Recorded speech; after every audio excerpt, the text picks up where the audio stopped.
Good evening, everyone.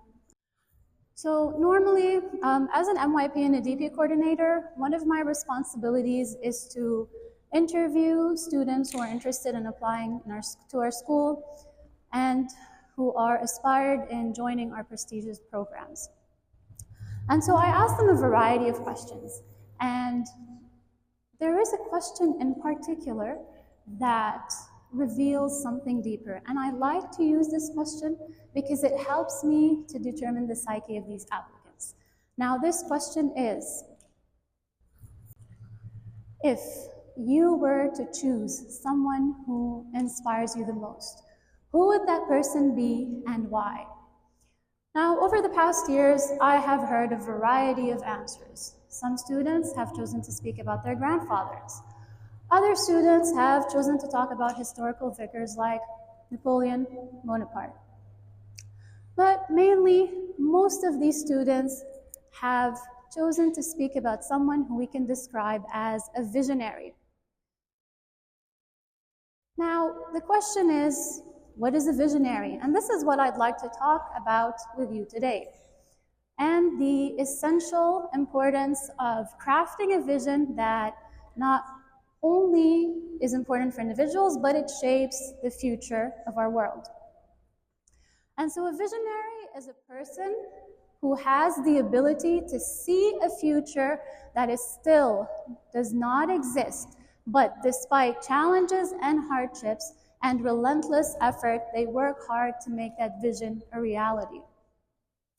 Now, today what I'd like to do also is talk about some of the visionaries who I would be interested in meeting and people who have shaped my understanding of leadership.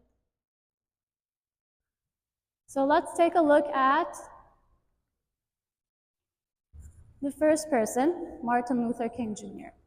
Now, this person was at the forefront of the civil rights movement, and he existed at a time where systemic prejudice and segregation was the norms.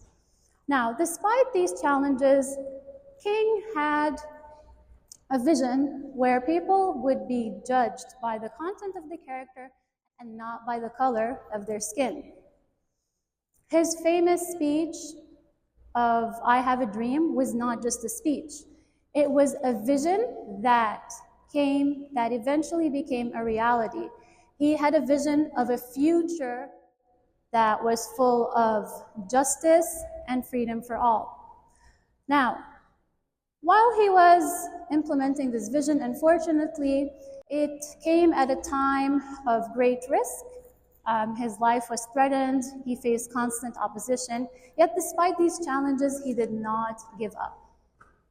Although he did not live long enough to see the completion or the fruition of his vision, his legacy continues.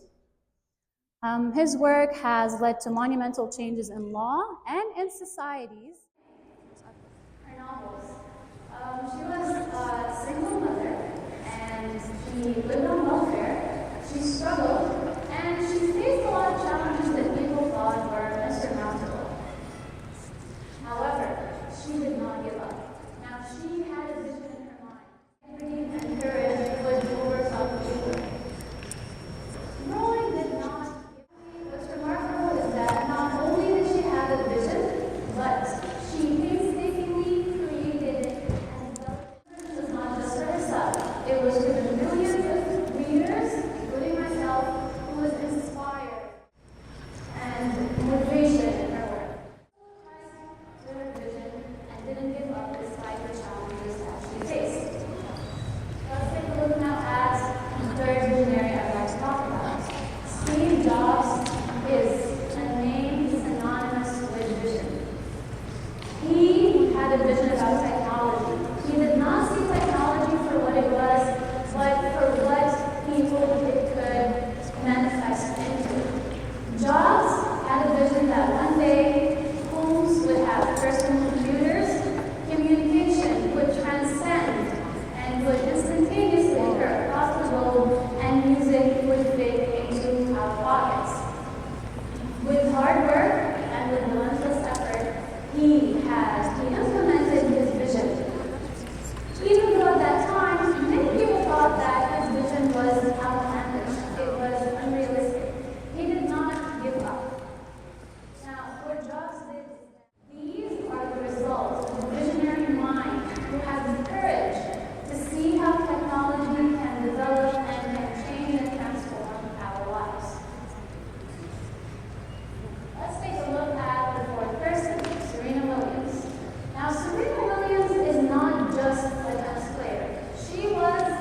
underwent, which involved economic hardships, personal failures,